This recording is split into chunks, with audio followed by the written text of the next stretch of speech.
ከልብና እናመሰግናለን። የአማራ ፋኖ በሁሉም ቀጠናዎች ተጋድሎ ተጠናክሮ እንደቀጠለም ከሚደርሱ መረጃዎች ማረጋገጥ ችለናል።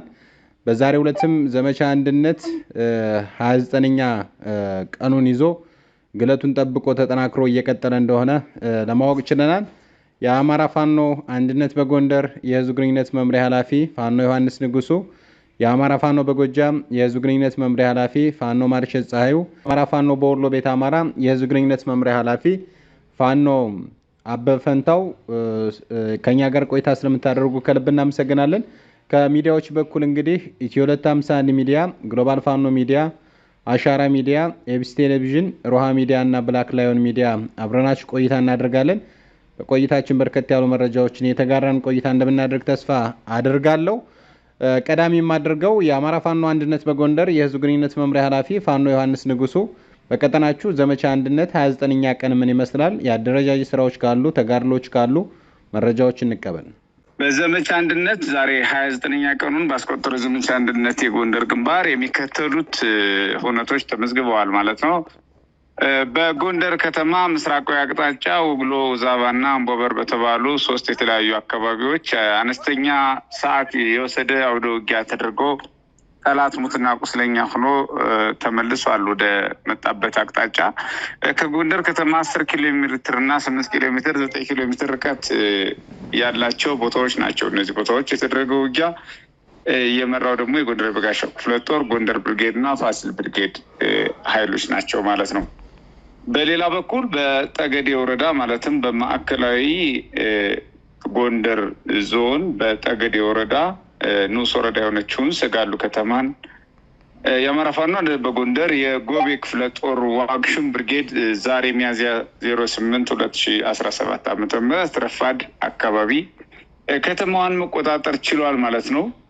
ይህ የሰጋሉ መያዝ የጠገዴ ወረዳንና የሶሮቃን እንደዚሁም የሳንጃ ታች አርማጮ ወረዳዎችን የሚቆርጥ መስመር ነው እና ይሄ ጥቁር አስፋልት ላይ ያለ ከተማ መያዙ እጅግ ወታደራዊና ኢኮኖሚያዊ ጥቅምታ ያለው እንደመሆኑ ቁልፍ ቦታ በመሆኑ የሰጋሉ በእጃችን ሊገባ ችሏል። በዛሬ ተጠቃሽ ድሎች አንዱ።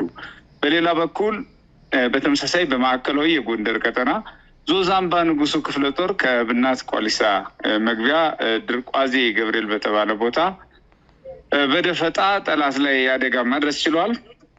የወራሪው አብይ አህመድ ኃይል ላይ አደጋ በማድረስ 65 ጠላት የተደመሰሰ ሲሆን እንዲሁም ከ42 በላይ ቁስለኛን የሆነበትና ጥቅም ውጭ የሆነበት አውደ ውጊያ ድል ተመዝግቧል። የዞዛምባ ንጉሱ ክፍለ ጦር ከብናት ቋሊሳ መስመር ላይ በደፈጣ በተደጋጋሚ ጠላትን አደጋ በማድረስ ጠላትን በመመተን በመደምሰስ ይታወቃል።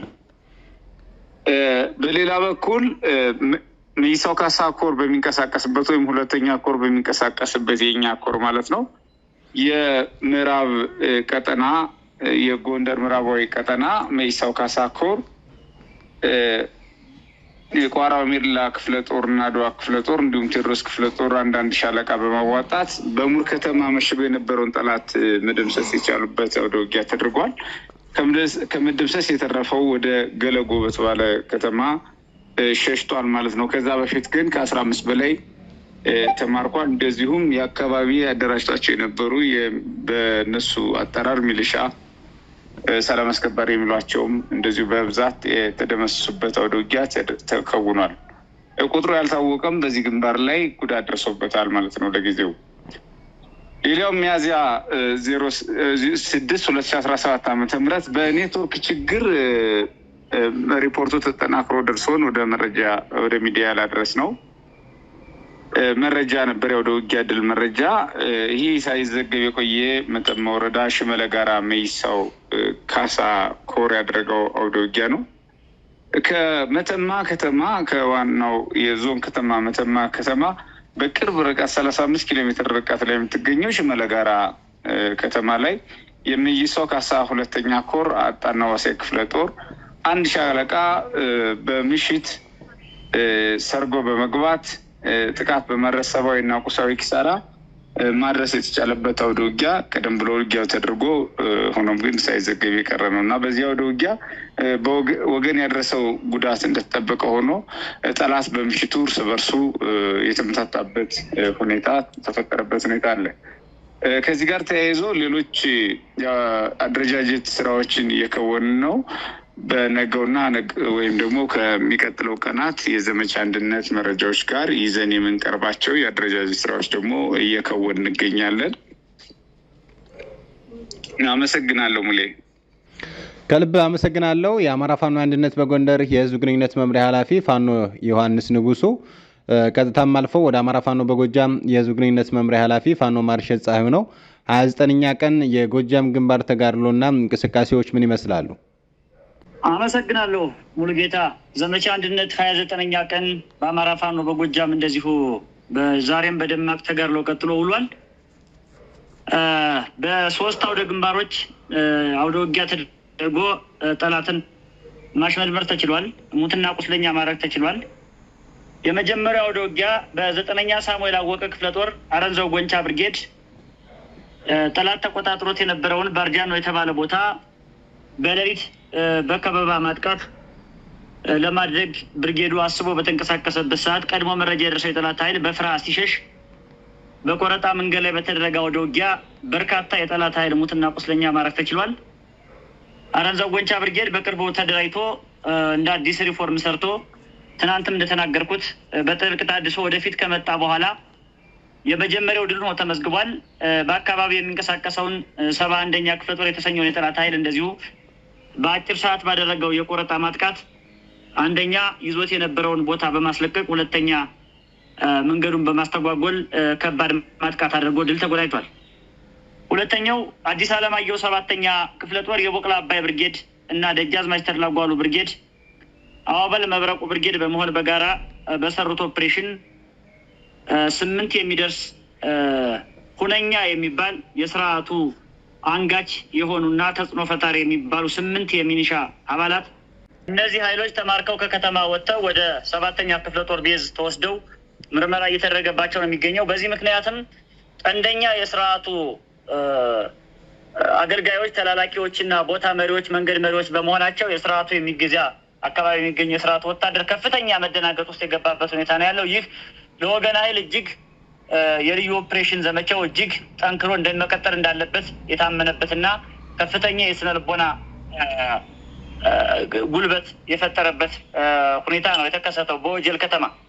ሶስተኛው በአማራ ፋኖ በጎጃም 1ኛ ክፍለ ጦር የአንሙት ያዛቸው ብርጌድ እና የባህር ዳር ብርጌድ በሚንቀሳቀሱበት ከባህር ዳር በቅርብ ርቀት ከአዴትና ባህር ዳር በቅርብ ርቀት የሚገኝ አካባቢ ላይ ከደቡብ ጎንደር ከባህር ዳርና ከአዴት ከ3 አቅጣጫ ከፍተኛ ቁጥር ያለው እግረኛ ኃይል በርከት ያለ የቡድን መሳሪያ በመያዝ ለአፈናና ለከበባ ጥረት አድርጎ ነበረ በትናንትናው ዕለት። ይሄ በትናንትና በተደረገ የመልሶ ማጥቃት ግማሹ ኃይል መመለሱን ያው ትናንትናም ተናግረን ነበረ።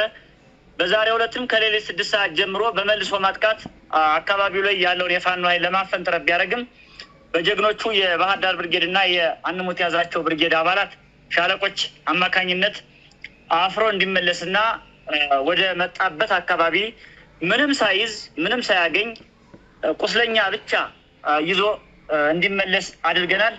ይህ እንግዲህ አንደኛው ስትራቴጂያችን ጠላት አጥዶ ወደ ወገና ኃይል ማጥቃት ሲመጣ አንደኛ በጠላት እቅድ አለመዋጋት በሚለው ስልት፣ ሁለተኛ ግን በመልሶ ማጥቃት ስልት በሚለው አካሄዳችን ይሄንን ጠላት ሰብረን መመለስ ችለናል። አካባቢውንም እንደዚሁ መልሰን መቆጣጠር ችለናል።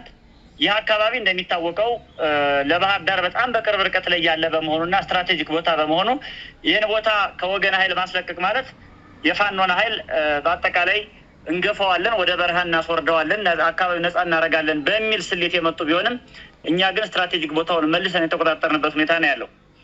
ሌላው ጉዳይ በአማራ ፋኖ በጎጃም በሚያስተዳድረው ቀጠና ውስጥ ከፍተኛ ቁጥር ያለው የአብይ አህመድ ወራሪ ኃይል ከነሙሉ ትጥቁ የማስከዳቱ ስራ ተጠናክሮ ቀጥሏል።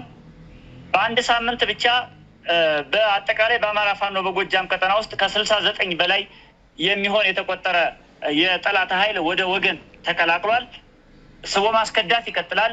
ሪፎርም ጥልቅ ታድሶ ህዝብ ማወያየትና በጠላት ላይ መብረቃዊ ጥቃት መፈጸም ይቀጥላል። በአጠቃላይ በዘመቻ አንድነት 29ኛ ቀን የአማራ ፋኖ በጎጃም ያከናወነው ተግባር ይህን ይመስላል። አመሰግናለሁ። ከልብ እናመሰግናለን። ፋኖ ማርሸት ፀሐዩ የአማራ ፋኖ በጎጃም የህዝብ ግንኙነት መምሪያ ኃላፊ፣ የአማራ ፋኖ በወሎ ቤት አማራ የህዝብ ግንኙነት መምሪያ ኃላፊ ፋኖ አበፈንታው በወሎ ቤት አማራ ግንባር 29ኛ ቀን የያዘው የዘመቻ አንድነት እንቅስቃሴ ተጋድሎ ምን ይመስላል?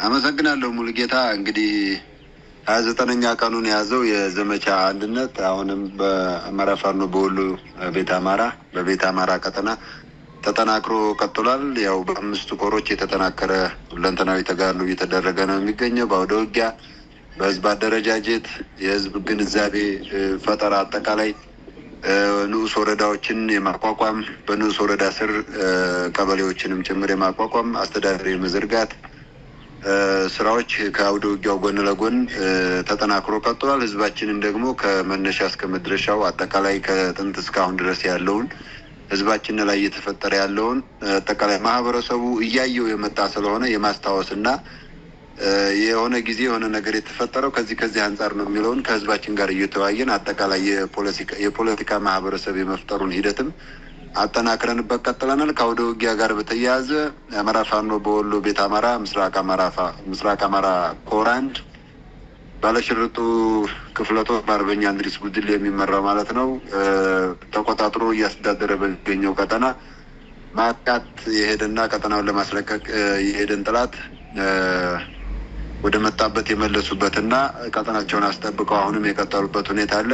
እዚህ ጋር ተያይዞ ቀጠናቸውን ከማስጠበቅ በዘለለም ጥልቅ የሆነ የህዝብ አደረጃጀትና ውይይት አጠናክረው የቀጠሉበት ሁኔታ አለ። የህዝብ አደረጃጀትና አጠቃላይ የህዝባችንን የፖለቲካ ግንዛቤ ፈጠራ ለምን እንደምንታገል ለምን ትጥቅ እንዳነሳንና ትግሉ ደግሞ የት ደርሷል የሚለው ህዝባችን የትግሉ ባለቤት ስለሆነ ከዛ አንጻር የግንዛቤ ፈጠራ ስራም ጥልቅ የሆነ ማለት ነው እየተሰራ ያለበት ሁኔታ አለ። ሌላው እንደጠቀስኩላችሁ ሰሞኑን በተለያዩ አካባቢዎች ተጋድሎቹ የቀጠሉበት ሁኔታ አለ። በምዕራብ ወሎ፣ ደቡብ ወሎ፣ ሰሜን ወሎ በሁሉም አካባቢዎች የተጠናከረ ተጋድሎ ነው ያለው። አጠቃላይ የጠላት እቅድ ከሚያዝያ 1 ጀምሮ የማጥቃት እቅድ ነበረ በሁሉም የወሎ ቤት አማራ ቀጠናዎች ሙሉ ለሙሉ እቅዱን ያከሸፍንበትና በራሳችን እቅድ ልንዋጋ የምንችልበትና ጠላትን ደግሞ በእኛ የዘመቻ እቅድ የእኛ የዘመቻ ስምሪት ውስጥ ልናስገባ የምንችልበትን ሂደት ሙሉ ለሙሉ አጠናቀን ጨርሰናል። እቅዱን አበላሽተንበታል ማለት ይቻላል። እቅዱ እንዴት ይበላሻል? ከአሁን በፊት ተነጋግረናል። ማጥቃት ባሰበባቸው አካባቢዎች ቀድመን ከተማዎች ላይ ሰርጎ በመግባት እንመታዋለን። ይህንንም በወርጌሳ፣ በውጫሌ፣ በወልዲያ፣ በላሊበላ እንዲሁም በቆቦ ከተማና ሌሎች የምዕራብ ደግሞ በመካነ ሰላም፣ በወግዲ፣ በአማራ ሳይንት፣ በመቅደላ፣ ዴንሳና የተለያዩ አካባቢዎች በተለይ ደግሞ በዚህ በኩታበር አካባቢም ጭምር በብዙ ቀጠናዎች ቀድሞ ጠላትን እቅዱን ለማፍረስ በመምታትና ሰራዊቱ የተሰላቸ ስለሆነ እንዲበተን በማድረግ በጣም የተሳካ የሚባል የአማራ ፋኖ በወሎ ቤት አማራ ጠላት ያቀደውን የማጥቃት እቅድ በማክሸፍ አሁንም ሊያቅድ ይችላል።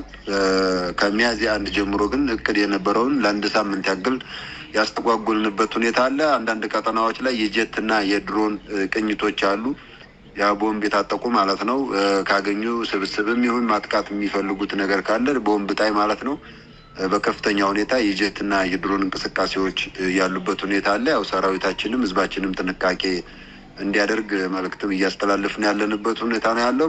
ሚዲያ አካላቶችም ይህንን መልእክት ማስተላለፍ በተለይ ከበዓሉ ጋር ተያይዞ ትልቅ ትኩረት እንድትሰጡት እንላለን። እኛም ሰራዊታችንን እያሳወቅን ነው። ከሰራዊቱ በተጨማሪ ህዝብም በሚሰበሰብባቸው አካባቢዎች ከፋኖ ለመነጠልና ፋኖን ያስመታችሁ ለማለት ንጹሃኖችን በክርስትና ሳይቀር የመታበት ሁኔታ ስላለና እሱን ስለምናስታውስ የዛሬ ስለሆነ ስለማንረሳው ከዚህ አንጻርም ህዝባችን እያነቃን ያለንበት ሁኔታ አለ። አንድ ለጊዜው ቦታውን መጥቀስ የማልፈልገው ቦታ የወሎ ቤት አማራ ቀጠና ላይ አንድ ክፍለ ጦር 10 የራሱን መከላከያ እያለ የሚጠራው የአብይ አህመድ ስልጣን አስጠባቂ ወይም ዙፋን ጠባቂ ሰራዊት አባላት አማራ ፋኖ በወሎ ቤት አማራ የሆነ ክፍለ ጦርን ተቀላቅለዋል።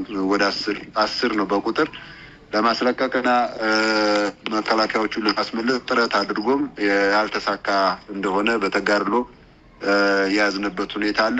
በሌሎች ቀጠናዎችም ይሄ የማስኮብለል ስራው ተጠናክሮ ቀጥሏል።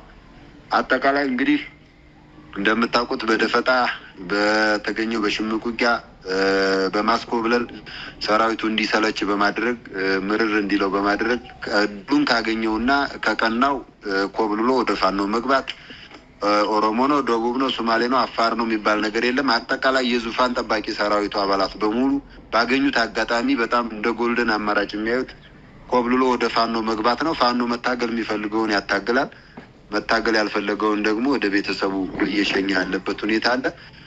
ከዚህ ጋር ተያይዞ በማስኮብለል በጣም የተጠናከረ ነገር ነው ያለው። በደፈጣም በሽምቅ ውጊያም እየተመታ ነው። አመች ሆኖ ሲገኝ ደግሞ በመደበኛ ውጊያ ሙሉ ለሙሉ የመደምሰስ የመማረክም ስራ ሙትና ቁስለኛ የማድረግ ስርዓቱን በወታደራዊ አቅሙ የማዳከም ስራ በጣም እየተሰራ ነው። በፖለቲካም አቅም እንደዚሁ የህዝብ አስተዳደር እስከ መዘርጋት የደረስንበትና ህዝብ እያስተዳደርን ያለንበት ሁኔታ አለ።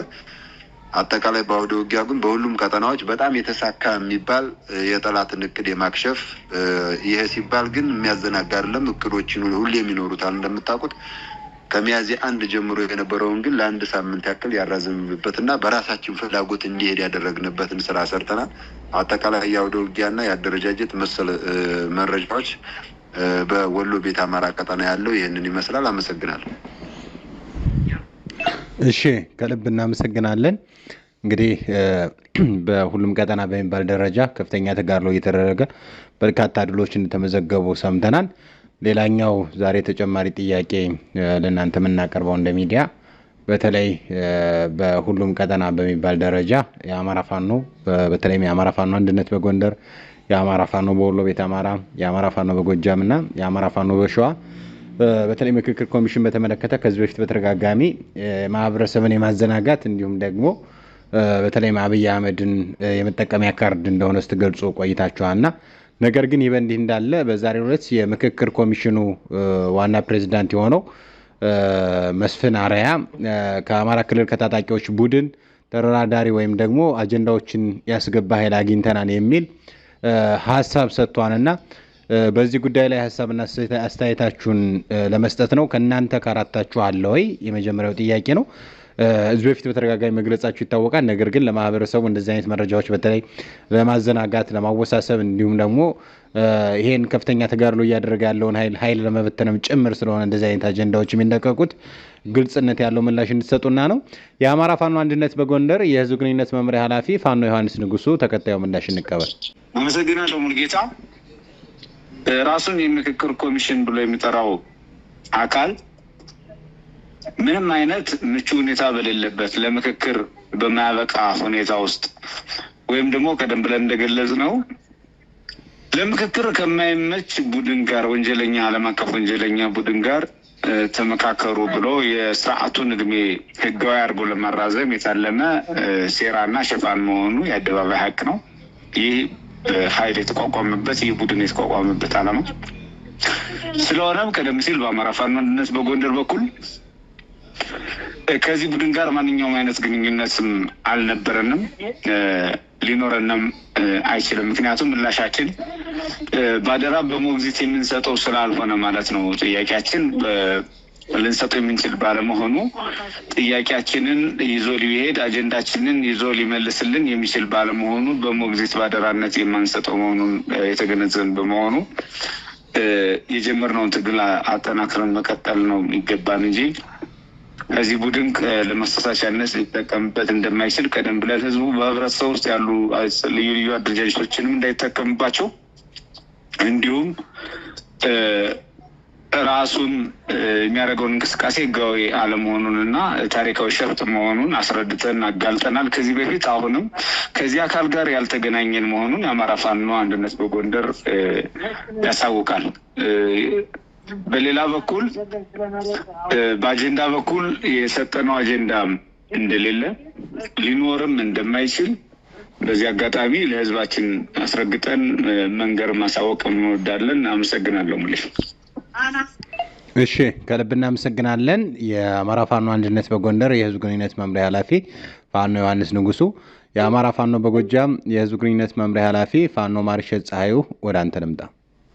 አመሰግናለሁ በድጋሚ ሙሉ ጌታ። እኛ እነ መስፍናሪያ ቡድን ያስገባነው አጀንዳ የለም፣ የምናስገባውም አጀንዳ የለም። የእነ መስፍናሪያ ቡድን ከአመሰራረቱ ጀምሮ የአብይ አህመድን ስርዓት ለማስቀጠል በሚል የአማራን አጀንዳ በብልጽግና ግራ ኪስ ጠቅልሎ ለማስገባት የሚደረግ ጥረት ስለሆነ ፈጽሞ የምንቀበለው ሳይሆን አብረን ከብልጽግና እኩል የምንታገለው ተቋም ነው። አባቶቻችን ሲተርቱ 1 ሰኔ የነቀለውን 40 ሰኔ የተክለው ይባላል እና በዓላማ 40 ሰኔ የነቀሉትን የአማራ ሰላም እነ መስፍናሪያ በኮንትራት መጥተው በ1 ዓመት ሊተክሉ መሞከራቸው እጅግ በጣም ነውረኝነት ነው። ዞሮ ዞሮ የብልጽግና ስርዓትና አብዮታዊ ዴሞክራሲ የወለደው ጸረ አማራ አስተሳሰብ፣ ጸረ አማራ ድርጅት ከኢትዮጵያ ምድር ተነቅሎ ሊወድቅ የመጨረሻ ጫፍ ላይ የደረሰበት ዘመን መሆኑን የተረዱ ኃይሎች የአማራ ብሔርተኝነት በጠመንጃና በአዎንታዊ የፖለቲካ እይታ ታጅቦ በኢትዮጵያ ሰማይ ስር ሌሎች ኢትዮጵያን አስተባብሮ ለኢትዮጵያ የሚመጥን ስርዓተ መንግስት እንደሚገነባ ሲገባቸው ከባህር ዳር እንዳይነቀልባቸው ያደረጉትን ጥረት አልሳካ ብሏቸው አፈግፍገው አዲስ አበባ ሲቀመጡ ከአዲስ አበባ ላለመነቀል የሚያደርጉት የሳቦታጅ መንገድ እንደበዛ ከዚህ በፊት ገልጸናል። ይህም የሳቦታጅ መንገድ አካል የሆነው አንዱ ይሄ የሽግግር የድንግግር መንገድ የሚሉት ነው። እኛ አሁን የመጨረሻ የምንለው የህልውና ትግላችን ላይ ያለ ነው። በዚህ የህልውና ትግል ደግሞ ማንም ኮሚቴ መጥቶ ማንም ኮሚሽን መጥቶ ማንም ካውንስል መጥቶ ከጥያቄያችን ወይም ከአሰመር ነው የትግል መስመር ሊያግደን ወይም ሊያስቀይሰን አይችልም። ህዝብ እየጨፈጨፈ የሀገሪቱን የካፒታል በጀት ወደ ጦር መሳሪያና ተተኳሽ ቀይሮ ህዝብ እየጨፈጨፈ ያለን ስርዓት ደግሞ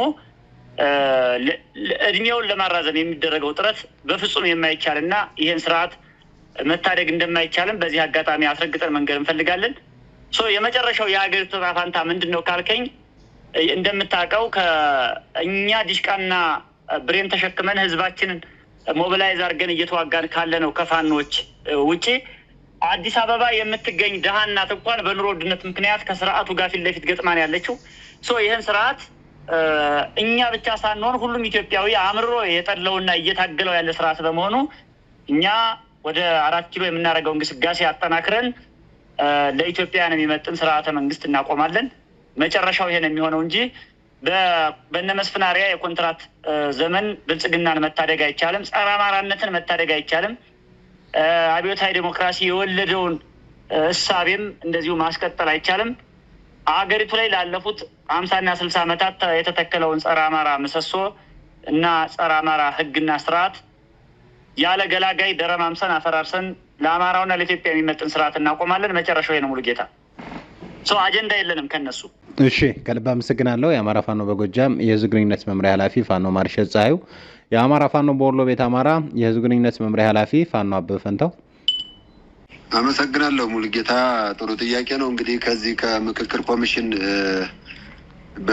ከሚባለው የአብይ አህመድ ክንፍ ጋር እንደ አማራ ፋኖ በወሎ ቤት አማራ ምንም አይነት አጀንዳ ልናስገባ ቀርቶ አናቃቸውም። ካሁን በፊትም የምናውቀው ነገር የለንም። አሁንም አናቃቸውም። ወደፊትም ልናቃቸውም ወደ እነሱም የሚወስድም አላማም አጀንዳም የለንም እና ከአብይ አህመዱ ዘር ጨፍጫፊ ስርዓት ለይተን አናያቸውም።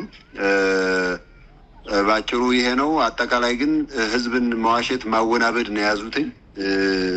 በዓለም አቀፍ ደረጃ የመዋሸትና አጠቃላይ እኛ ይህንን እያልን ነው፣ ታጣቂው ኃይል ግን እንዲህ እያለ ነው የሚል የማወናበድ ስራ እየሰሩ ነው። ግን አጠቃላይ እንደ ትግል አማራው ይህንን የተሻገረ አላማ ይዞ ነው የተነሳው። በዚህ ምንም ወደኋላ አንልም።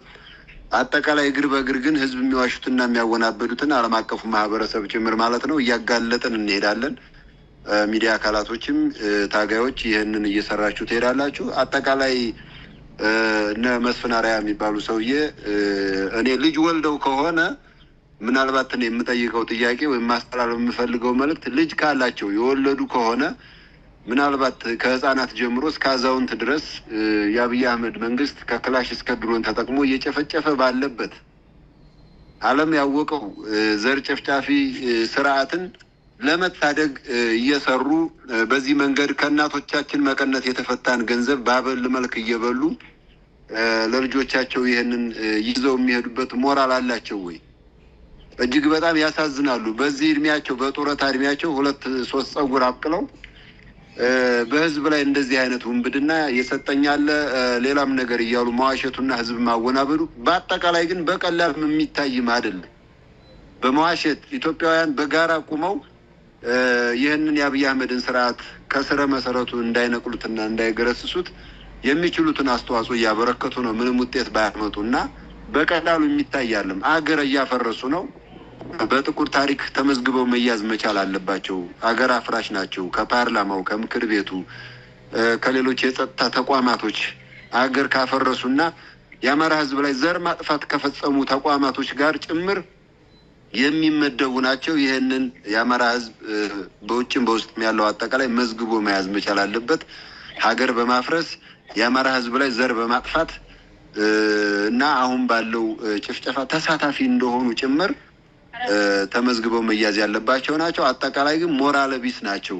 ሞራል የሌላቸው ምንም አይነት ከሰውነት የወረዱ ምናልባትም ደግሞ ልጅ ሳይሆን የልጅ ልጅ በሚያዩበት እድሜያቸው እንደዚህ አይነት ላይ ክህደት መፈጸማቸው ምናልባት የልጆቻቸውን አይን ያያሉ ወይ? ሞራል ይኖራቸዋል ወይ? እጅግ በጣም የሚያሳዝኑ የሚያሳፍሩ ስብስቦች ናቸው። አጠቃላይ ካሁን በፊት እንደጠቀስኩት ግን ከነሱ ጋር እየሰሩ ወኪል ተብለው ባህር ዳርም የተሰበሰቡት ጦርም የሚመሩ ጭምር ናቸው። ውጊያ ላይ እየተዋጉ ውጊያ ላይ አንስተዋቸው ነው ባህር ዳር የወሰዷቸው እና እንደኛ እንደ አማራ ፋኖ በወሎ ቤት አማራ እርምጃ የሚወሰድነባቸው አሉ። ባህር ዳር ስብሰባ የነበሩ ተመልሰው ውጊያ የገቡ ከዛም ተቀብለን ደግሞ እርምጃ ወስደን ወደማይቀረው የሸኘናቸው ጭምር አሉ። በስምም ምስክርነት መስጠት ሁሉ መጥቀስ እንችላለን እና ተጠናክሮ ይቀጥላል። ይሄ ምንም መሽኮርመም አያስፈልገውም። የወጋንን በሙሉ እያሳደርን እንወጋለን። ጠላታችን ህመሙ ሲገባው ነው እኛን ከመውጋት የሚቆጠበውና እነዚህ አካላቶችም እኛ እንደ አማራ ፋኖ በወሎ ቤት አማራ ሌሎች ወንድሞቻችን እንደጠቀሱት አጀንዳችን ምንም ወደፊትም ሊኖረን አይችልም። ታጥቀው ግን እየወጉን ስለሆነ የጠላቶቻችን አካል ናቸው። በአማራ ህዝብ ላይ ዘር ማጥፋት የፈጸሙ ዘር ማጥዳት የፈጸሙ ታሪካዊ ጠላቶቻችን ናቸው። በዛ ልክ ነው የምናያቸው። በተረፈ ግን ምንም አይነት ግንኙነት የለንም። አመሰግናለሁ። እሺ፣ ከልብ አመሰግናለሁ። ከልብ እናመሰግናለን። የአማራ ፋኖ በወሎ ቤት አማራ የህዝብ ግንኙነት መምሪያ ኃላፊ ፋኖ አበበ ፈንታው ከምክክር ኮሚሽኑ ጋር ተያይዞ አንዳንድ እጃችን ላይ ያሉ ሰነዶች እንደሚያሳዩት እንግዲህ የአማራ ፋኖ ትግል ህዝባዊ ትግል ነው መሰረቱ እና አጠቃላይ በአማራ ጉዳይ የሚወሰኑ የፖለቲካ ብያኔዎችም ሆነ ማናቸውም ጉዳዮች የአማራ ህዝብን ያማከለ እና አማራ ፋኖን ያማከለ ሳይሆን እንደዚህ በውስጥ ከከይል ከክህ ሚል ሂደት እየፈጸመ ያለ አካል ነው። እንዲያውም የአማራን አሁናዊ የአማራን አወቃቀር እንበትነዋለን በተለያየ ክልል እናደርገዋለን ብለው ከሚንቀሳቀሱ ኃይሎች ውስጥ እና በጥናቱ ከተሳተፈው ውስጥ አንዱ ይሄ የምክክር ኮሚሽን ነውና እናንተ የአማራ ህዝብ ተወካዮች ናችሁና የአማራ ፋኖ ማለት ነው። ይህንን ለህዝቡ እንደው የምታስተላልፉት ነገር ካለ ብዬ ነው። ይህን አሁናዊ ያለውን የአማራን አወቃቀር ለማፍረስ እየተሳተፈ ያለ ኃይል እና በተለያየ መንገድ ለመበታተን እየተንቀሳቀሰ ያለ ኃይል የአማራ ፋኖ ከመንግስት ጋር ወይም ከአብይ ከጨፍጫፊው ጋር ድርድር ለማድረግ ውይይት ለማድረግ እየተንቀሳቀሰ ነው የሚል ሞራል እንደው ከምን አግኝቶ ነው ለህዝቡ የምታስተላልፉት ነገር ካለ? እሺ፣ ምን አላቸው እባላለሁ ከጊዮን ሚዲያ ነው ጥያቄ የማቀርበው። ቀደም ሲል የዚህ የአማራ ጉዳይን በተመለከተ ምክክር ኮሚሽን ተብዬው አንድ የፋኖ ድርጅት አጀንዳውን አስገብቷል። ነገር ግን ማንነቱን ለመግለጽ አንፈልግም ብለዋል። አንደኛ ማንነቱን ላለመግለጽ ትራንስፓረንት ያለመሆናቸው ምክንያት ምንድነው ሊባል ይችላል። ከዛ ውጪ ሰሞኑን በድብቅ ተቀርጸው ወጡ በተባሉ የድምጽ ቅጂዎች ድርድር እየተካሄደ መሆኑን የሚያመላክቱ ነገሮች ሰምተናል። በተለይ አህፋድ ወይም የአማራ ህዝባዊ ድርጅት የሚባለው እነ እስክንድር እንመራዋለን የሚሉት ድርጅት እንደዚህ አይነት እንቅስቃሴ እያደረጉ እንደሆነ የሚያመላክቱ ድምጾች ወጥተዋልና በቀጥታ ይሄ ድርጅት ነው ከዚህ ድርድር ጋር የተገናኘ ብሎ ማለት ይቻላል? በእናንተ ግምገማ በግልጽ ህዝቡ እንዲያውቀው ለምን አልተደረገም? እናንተስ ይህን ጉዳይ እንዴት ታዩታላችሁ? ማን ነው ብላችሁ ታስባላችሁ? አመሰግናለሁ። አመሰግናለሁ ሙሉጌታ። ምናላችሁ ቀለብ ጥሩ ጥያቄ ነው የተነሳው። ያው ካሁን በፊትም በደንብ ጠቅሰነዋል። ግልጽ ነው። በቃ ህዝባችን በሀገር ውስጥም በውጭም ያለው ማወቅ መቻል አለበት። የህልውና ትግል ላይ ነው ያለ ነው። መቀለድ የለበትም። ለእያንዳንዱ ነገር ፈጣን ምላሽ እየተሰጠ መሄድ መቻል አለበት። ባስታመምን ባስታገስን ቁጥር ህዝብ ነው እየተጎዳ እየሄደ ያለው። ህዝብ ነው በጅምላ የተጨፈጨፈ ያለው። የሰው ልጅ ነው እያለቀ ያለው እና ከዚህ አንጻር ይሉኝታ አያስፈልግም። እንደ ህልውና ታጋይ አስፈላጊውን ሁሉ እርምጃ እየወሰድን መሄድ መቻል አለብን። አጠቃላይ እንደ አማራ ነፃ ሊወጣ የሚችለው መረር ያለ ጎምዘዝ ያለ እርምጃ እየወሰደ ሲሄድ ነው ብለን እናምናለን። ከዚህ አንጻር እና እነዚህ አካላቶች የተለያየ አጀንዳ እየቀያየሩ እንዳልኳችሁ ምክክር ኮሚሽን የሚባለው ላይ ተወካይ ተብለው ከተሄዱት ብርጌድና ሻለቃ የሚመሩ ሚሊሻ፣ አድማ ብተና፣ ፖሊስ ምናምን ጭምር ናቸው። በጎን በየጉ በጎን ደግሞ ሌላ ተወካይ ነን እያሉ የሚሄዱ አካላቶች ላይ የማያዳግም እርምጃ መወሰድ መቻል አለበት። ከዛ ውጭ ቅድም እንደተነሳው በርካታ ድብቅ ዓላማዎች ያሉት ነው። ያ ሁሉ ድብቅ ዓላማዎች ሊሳካ የሚችለው እኛ የተለሳለሰ አካሄድ የምንሄድ ከሆነ ነው። እንደ አማራ የተለሳለሰ አካሄድ የምንሄድ ከሆነ ቁርጥ ያለ እርምጃ እየወሰድን የማንሄድ ከሆነ የማይፈነቀል ድንጋይ የለም። አማራ ላይ ያልተሞከረ ነገር የለም። ያልተሞከረ ነገር የለም። ሲፈልጉ በክልል እንበጣጥሰዋለን፣ ሲፈልጉ በዞን እንበጣጥሰዋለን። ታቻሉ ሊያጠፉን ነው የተነሱት። ስለዚህ ጠላቶቻችን ላይ መረር ያለ እርምጃ እየወሰድን ልክ እያስገባን መሄድ መቻል አለብን። አሁን ይሄ ምክክር ኮሚሽን ምናምን ሽማግሌ ነው ምናምን የሚባል ነገር በልኩ አስታመናል። ትግላችን ከተጀመረ 2 ዓመት ሆኖታል። ሁሉንም አስታመናል። ባንዳዎችን በዙሪያቸው ላለው ቤተሰብ ስንል አስታመናል። ስለዚህ ይሄ ማስታመም ሂዶ ከህዝባችን ከተራዘመ ጦርነት ጋር ተያይዞ ትግላችንን ሊቀለብስ የሚችልበት እድል ሁሉ ስላለ ከዛ አንጻር ታስቦ ጥንቃቄ የተሞላበት አካሄድ መረር ያለ ጎምዘዝ ያለ እርምጃ እየተወሰደ መካሄድ መቻል አለበትኝ እና ከዛ አንጻር ብዙ ፍላጎቶች እንዳሏቸው ይታወቃሉ። በእኛ ትግላችንን በጅምላ በድሮን ህዝባችንን እንዳልተመታ እየተደረገ ሰላም እንደሆነ እየተደረገ በጎን ምክክር ኮሚሽን እያለ በጎን ጀትና ድሮን እኮ እየዞረ ነው። ስለዚህ ጀትና ድሮን አማራ ህዝብ ላይ እርምጃ እየወሰደ እየጨፈጨፈ ባለበት ሂደት ትግላችንን የሚያዳፍን አካል ላይ በየትኛውም ደረጃ እርምጃ መወሰድ አለበት። የአማራ ፋኖ መረር ያለ እርምጃ፣ የአማራ ህዝብ መረር ያለ እርምጃ መውሰድ መቻል አለበት። ከተሞች ላይ ያለ በህቡ የሚንቀሳቀስ ወጣት ህዝቡ፣ ገበሬው፣ ነጋዴው ሁሉ እርምጃ በመውሰድ እነዚህን በህዝባችን ላይ ቁማር እየቆመሩ ያሉ ዘር ማጥፋት በሚፈጸምበት ህዝባችን ላይ እየቀለዱ ያሉ አካላት ላይ እርምጃ በመውሰድ ማስቆም ይቻላል። ይሄ መፍትሄው ነው። ከዛ ውጭ ግን ጥያቄው ላይ እንደተነሳው እህታችን ቀለብ ያነሳሽው ጥያቄ ይሞክራሉ። በክልል ሳይሆን ከቻሉ በወረዳም በጣጥሰው ሊያጠፉን ይፈልጋሉ። ስለዚህ ይህንን ሁሉ ሳናውቀው ቀርተናልም። ነፍጥ ስናነሳ በርካታዎቹ ልክ አስገብተናቸዋል። ወሎ ላይ በርካታ እንቅስቃሴ ነው የነበረው። ልክ አስገብተነዋል።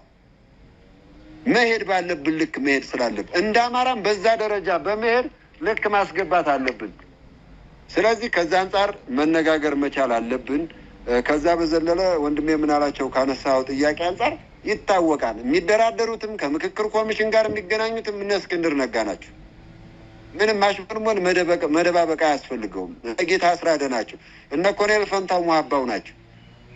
ከምክክር ኮሚሽኑም ጋር ከድርድርም ጋር የሚገናኙት ይሄ ቅጂ አይደለ ምን አይደለ በተግባር ያደረጉትን እኮ ነው የወጣባቸው። ስለዚህ ከክልሉ መንግስት ጋር እየተነጋገሩ ነው። ድርድር የአማራን ህዝብ ሽንፈት አይደለም ከሽንፈት በታች መቀመቅ ውስጥ ባርነትም ደግሞ እድለኛ ከሆነ ከባርነት በታች ውስጥ የሚያስገባ ነው ድርድር። በምክንያት ነው ድርድርን እውነተኛ ሰላም የሚያመጣ መነጋገርን ጠርተናል። ከአማራ በላይ ስለ ሰላም ከአማራ በላይ ስለ ድርድር ጥቅም ምናምን የሚያውቅ የለም። ግን ደግሞ የአማራን ህዝብ ትግል ጫፍ የደረሰውን አብይ አህመድ ተተኳሹን ሲጨርስ ረብጣ ቢሊዮን ዶላሮችን ፕሮጀክቶችን አጥፎ ድሮን ገዝቶ ህዝባችንን ከጨፈጨፈ በኋላ እና ሲያልቀበት ድርድር ብሎ በሰላም ኮሚሽን በምናምን ሊመጣ አይችልም።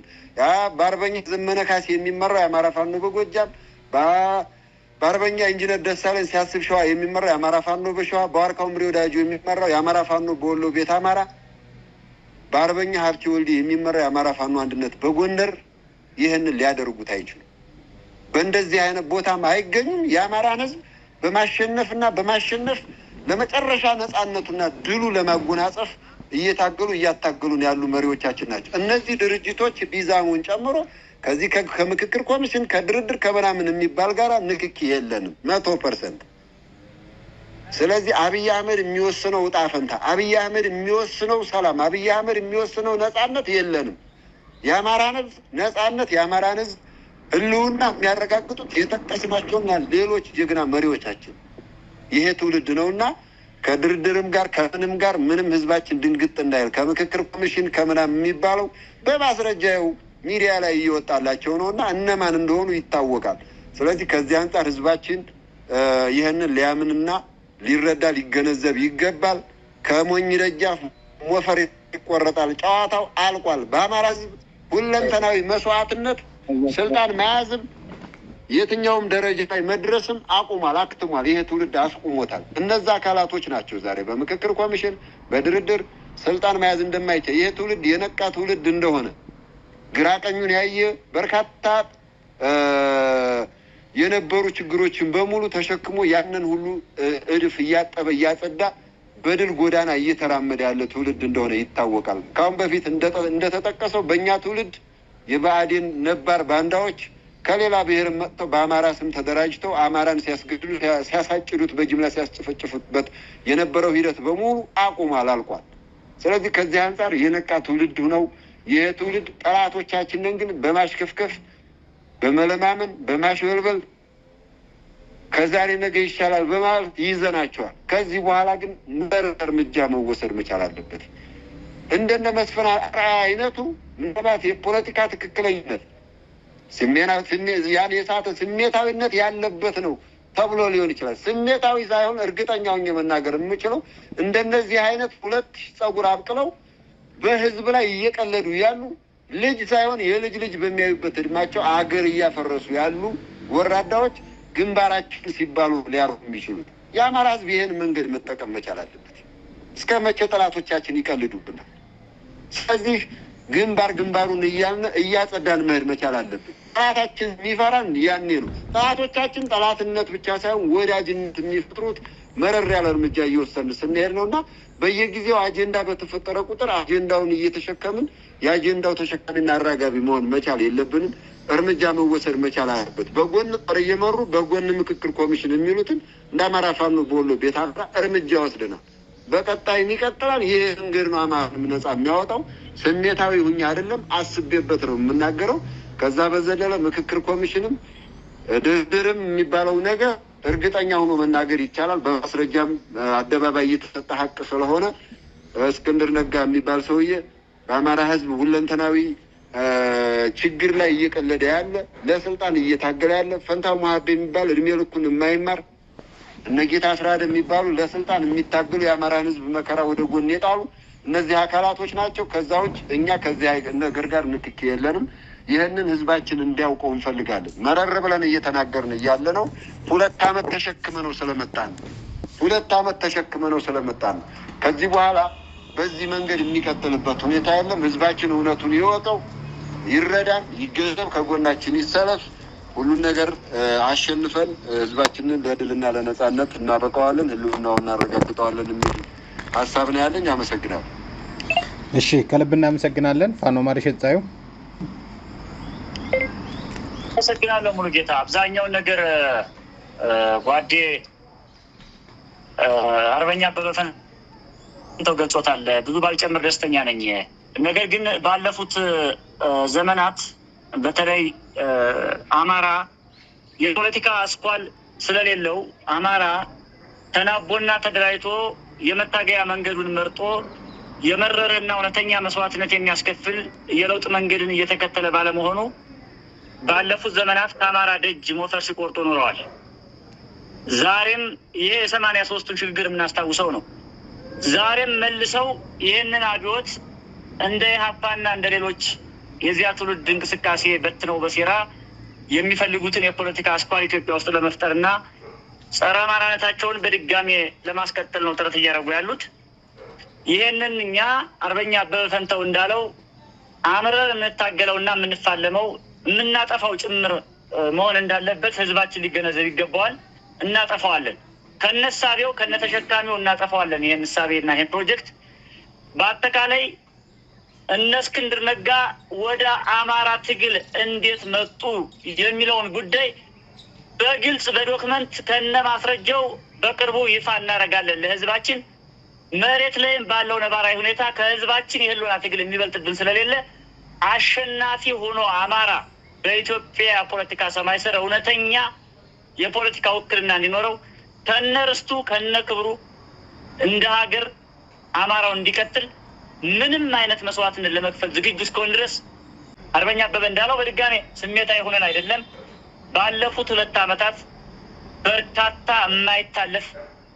የማይታለፍ የእሳት ቀለበት አልፈናል። በእሳት መሀል በረመጥ መሀል ተረማምደናል። ትዕግስታችን ተሟጦ አልቋል። አሁን ግን የፈለጉትን ያክል መንገድ ሊጓዙ ይችላሉ። እኛ መሬት ላይ ተግባራዊ እንቅስቃሴያችን እንቀጥላለን። የአማራን ትግል ግን ይህን እንቅስቃሴ ግን አይደለም በሳቦታጅ እና በተራ በእነዚህ በመሀይሞች መጥለፍና ወደ ራሳቸው ጓዳ ማስገባት ይቅርና የፈለጋቸውን ዓለም ያፈራቸውን የቴክኖሎጂ መሳሪያ አመተው እንኳን ያልቻሉት በመሆኑ ወደፊትም እና አብይ አህመድ ባላቸው አቅም ምንም ማድረግ ቢችሉ እንደማያሸንፉንና እኛ በቅርቡ እንደምንገረሳቸው ግን ለህዝባችን ቃል ጭምር መግባት እንፈልጋለን።